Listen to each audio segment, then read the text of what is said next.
Hey there, welcome to CNT Collectibles. I am C. Hope you are doing well. Today we're going to take a look at the shortstops in our 2023 Hall of Fame tracker. See who might be on the path, who's falling off, and decide where we're going to put our hard-earned money on the shortstops, I guess. So something like that. Anyways, we'll get started here with a little bit of history. There's 26 shortstops in the Major League Baseball Hall of Fame. The highest Fangraphs WAR belongs to Honus Wagner. The most hits, Derek Jeter. Most home runs, Ernie Banks, the only member in the 500 home run club for the shortstop, middle infield positions, I guess, as a whole. 3,000 hit club, Jeter, Wagner, Ripken Jr., and Robinson, and 500 home run club again.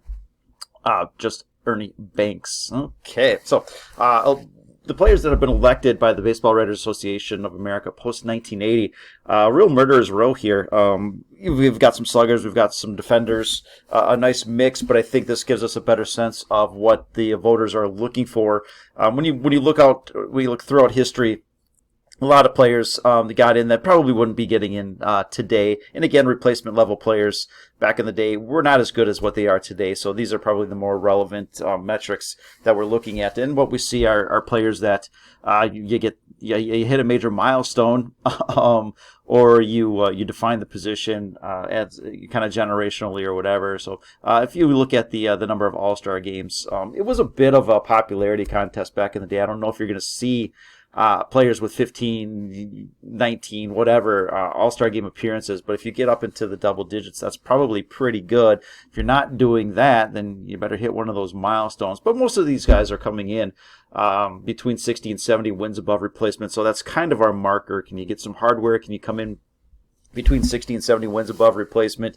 For our purpose today, Cal Ripken Jr. and his 92 will not be included in the projections, and so our blue line will not have Ripken, but it will have the other five players represented there. So on the ballot this year, we've got a number of shortstops, and ballot was just released the other day. Jose Reyes is making his initial appearance, and so 43 Fangraphs WAR, 103 weighted runs created, a little over 2,000 hits, 4 All-Star games, Silver Slugger. So probably fun to watch. I sure enjoyed watching Jose Reyes.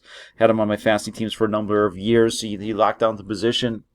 Well, the aging wasn't great, and he kind of falls into that Jimmy Rollins, Omar Vizquel, very good type player there, and so he may hang around the ballot for a couple of years, but I wouldn't expect anything long term. A-Rod is hanging around on the ballot here, and this is a generational type player. Again, character comes into play on a lot of this stuff here. How well were you thought of? And obviously, did you do drugs? I guess. So someday, if the floodgates open on that one, you would think that Ortiz, but he was really, really well liked, and so he kind of snuck by. So some of these players that have the character flaws, maybe someday, but for now, the voters are not on board here. So shortstop wins above replacement by age. Their aging curve, like most players, they're peaking between 24 and in their early 30s. Shortstops will start to put up 4.5 wins above replacement on an annual basis at their peak, and can be productive up until around age 36 or something like that. They hang around a little bit more than most. A little less wear and tear on those middle infielders, I think, for the most part. They're not built as big as those corner first basemen, and they'll take the same level of pounding as the outfielders running around. So, but if you have to average more than 5 wins above replacement, we're going to consider you off the track for our purposes here. So let's take a look at a few players that are just getting their start. So it's a little too early to see what to say, they're on any sort of track or anything like that, but there's really 2 things you need to do to make the Hall of Fame: come up early and produce, ideally both. And so Ellie De La Cruz, Ezekiel Tovar, CJ Abrams, Anthony Volpe, Zach Nato. Zach Neto or Nato? I think if you go with Zach Nato, it's like Tornado. I think that's the way we should go with that. So perhaps he has to earn it. So a couple of, but they're young. They've got some time in the league. They're producing a little bit here, but because they're up young, they are on a track. So we won't spend a whole lot of time with them. Now, if they start to put up 4.5 wins, 5 wins, or something like that on an annual basis, starting the next year or two, then we'll start to take them more seriously. So they're worth monitoring for now. But as far as going all out, I think there's other names that may be of more interest if you're looking for that longevity here. So a couple players that they're just off the track a bit here. So or they're off the track decently. So due to injuries or just a little bit later start, but Willie Adames, O'Neill Cruz, Pena, Horner, Dansby, Swanson, and Trevor Story, terrific players, but on the whole of a very good track for the most part. They've been competent, been able to produce. Maybe they've had an injury. Maybe they're more defensive oriented, and they produce a lot in the playoffs, but not so much outside of that. You can see that their average wins above replacement is above that 5 level, which has been historically at the high level of what shortstops can do. So expect them to do it on an annual basis. Might be a little bit tough here. So again, if they do pull an Aaron Judge and combine 2 seasons into one, then we can reconsider. But for now, their hot streaks are for selling for the most part. So, all right. Trey Turner will start it off with some of the more interesting names here. 30 years old, 35 Fangraphs WAR, 33 Baseball Reference WAR. So he needs to average just under that 5 wins per year, and he's tracking pretty well here. So that's what we're looking for here, the average Hall of Famer. And think about average Hall of Famer. So Derek Jeter and those guys. So Barry Larkin, yeah. So that's not bad company to be here. So he's 30 years old. Can he get up around 2,500 hits, kind of double what he's done to this point here? Weighted runs created, he's been just fine. A lot of stolen bases. Expect that to cool off as he ages here. But he's got a couple of All-Star games, Silver Slugger, batting title in the top 5. MVP finish, so he's tracking just fine here. If there's and there are a number of shortstops to be considered here, so not all of them are getting in, and he's kind of on the outside looking in, even though he's tracking pretty well. So if he can continue to have some playoff heroics, things of that nature in the eyes of the voters, maybe that's enough to break any sorts of ties. But there's a few players that are ahead of him, and we'll start with this guy who does have some late season heroics, a couple of World Series MVPs, which doesn't count for much, but again. Voters are looking for that story. Are you a good person? Did you do something kind of in the postseason? And Corey Seager's certainly done that. So he's 29 years old. He's about a year behind Trey Turner, but he's a little bit ahead of his pace in terms of Fangraphs WAR, Baseball Reference WAR. And you can see the past couple of years he's really accelerated his trend towards the average Hall of Famer that's been elected since 1980. So he needs to average about 4.63 wins above replacement up until age 35 to continue on this track. So again, double those hits and then some. The weighted runs created. When he plays, he's been terrific. He's had some injury problems in the past. So for him, is it health? Can he stay healthy? And if he can do that for the next 5 or 6 years, then he's got a really more than reasonable shot here. Rookie of the Year, 4 All-Star games, 3 Silver Sluggers, and a 2-time MVP. One of my favorite targets in Cardland. All right, Bo Bichette. Age 25, 15 wins above replacement. Needs to average just under 4.5 wins on an average annual basis. And one of just a few players to hit over 300 this year. So he's definitely got the skills. Can he keep it going here? So 653 hits. And you look at those other guys 5 years older than him with 400 more hits. He could be well ahead of that pace. And so that's why we stick him ahead here just a little bit here. So 89 home runs, 127 weighted runs created, and a couple of All-Star games. Continue to compile those stats. Maybe throwing some Silver Sluggers, All-Star games. I don't know if Gold Gloves in his future, but whatever it is, he's tracking very, very nicely. So for the younger targets, he is one of the higher level ones. Bobby Whit Jr. Typically, I'd put him in the ones to watch or whatever, but he's shown enough over the last year, especially. So 23 years old with 8 Fangraphs WAR. 60 by 35, 4.3 wins is a very reasonable number. So can he stay healthy and continue to produce? 370 hits, 500 home runs, 107 weighted runs created. So speedy guy. That doesn't age terribly well, but he's got another 6-7 years of being a high level speedster. So that's not going to hurt. Maybe he can compile out of the stolen bases. So let's see him start to get some recognition at that shortstop position.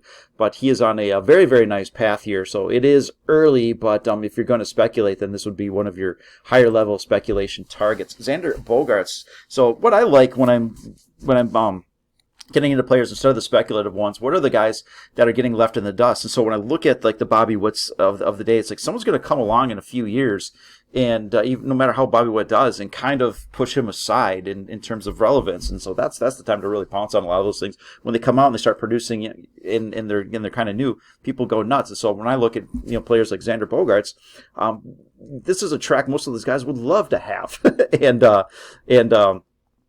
he's well on it here. So 30 years old, 38 Fangraphs wins, 39 Baseball Reference win, 4.28 wins above replacement. I think there's supposed to be a 0 there for 1,500 hits, 175 home runs. So he's a terrific hitter. He's got 5 Silver Sluggers, 4 All-Star games, and top 5 MVP finish. And so he's on a team that should be pretty relevant going forward here. But he's tracking really, really well. He's on a relevant team, and he's compiling some numbers here. And again, he was kind of the shiny new toy.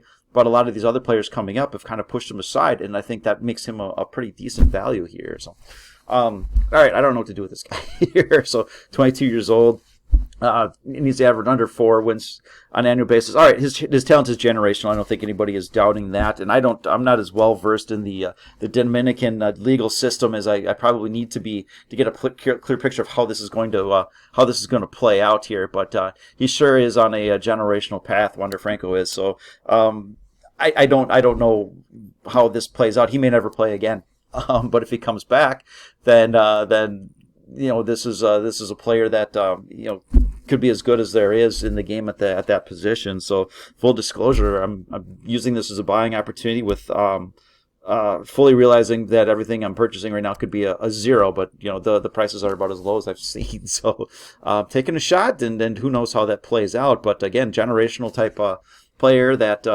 may never play again. So we shall see. And it's until proven guilty. If something does happen with that, then we take him off the list. But for now, he's on there. So Carlos Correa, this is a guy that benefited from coming up early, and he's had a couple of nice years, but mostly a lot of 3-4 win seasons.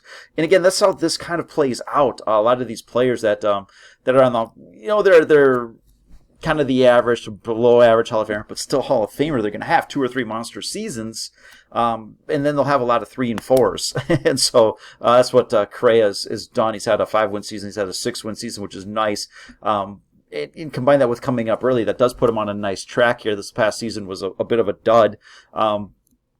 But that's that happens from time to time. Let's see if he can recover from that. So he's on track right now. He was generational to now average, and let's see if he can put up 4 wins or something like that on an annual basis to stay on the track. What he'll need to do is hang around long enough and stay healthy to more than double those hits. And it's kind of interesting. Baseball Reference War far higher because of his defense. He's actually on one of the best tracks. Right now he's on one of the best tracks in Fangraphs terms. In Baseball Reference terms, it's even better. So he's got a Rookie of the Year, a couple All-Star Games, Gold Glove, and a top 5 MVP. So he'll have to just kind of keep it going here, do a little bit better than he did last year with that 1.1 wins or whatever. But he's on a track, represents a pretty decent value, but he is in danger of falling off, and so that's why his prices are a bit lower than they have been in the past year. And our number 1 target, kind of your no-brainer at this time, is Francisco Lindor. So came up, a little bit before when other shortstops will come up and start producing, and he produced like a monster. He's had a couple of 6-win seasons back to back here, so people are kind of forgetting about him, and I put him at the best value on the board, I think, for the most part. This is kind of your no-doubter. Anybody would take this kind of a trajectory. He has it, but you're going to pay a fraction for his stuff versus what you would for some of those younger guys here, like the Whits and the Ellies and all that kind of stuff here. So just 29 years old, 47 Fangraphs WAR, needs to just average a couple of wins per year to stay on the track. I mean, he could really slow down. Now, that's not going to be helpful if you want to stay generational, continue to produce, but at age 29, yeah, I would absolutely expect another 5 or 6 years of high level production. And should he do it, I mean, that's going to be your he'll be in the same breath as like the Larkins and probably not Jeter or anything like that, but in between there somewhere. So 1,300 hits, 118 weighted runs created, 4 All-Star games, couple of Gold Gloves, 3 Silver Sluggers, Platinum Glove, MVP 5. I mean, he's doing everything you want to do, and I think people have just moved on. So have at it. I'll keep buying Lindor. So that's just me. So anyways, not a recommendation, but that's what I'm doing. So all right, that's what we got for you. Thank you for watching. Like, subscribe, please do all that stuff. And I like comments. Leave those as well, and we'll get back at you with some outfielders in the near future. Thanks again. Have a great Thanksgiving, and we'll see you soon.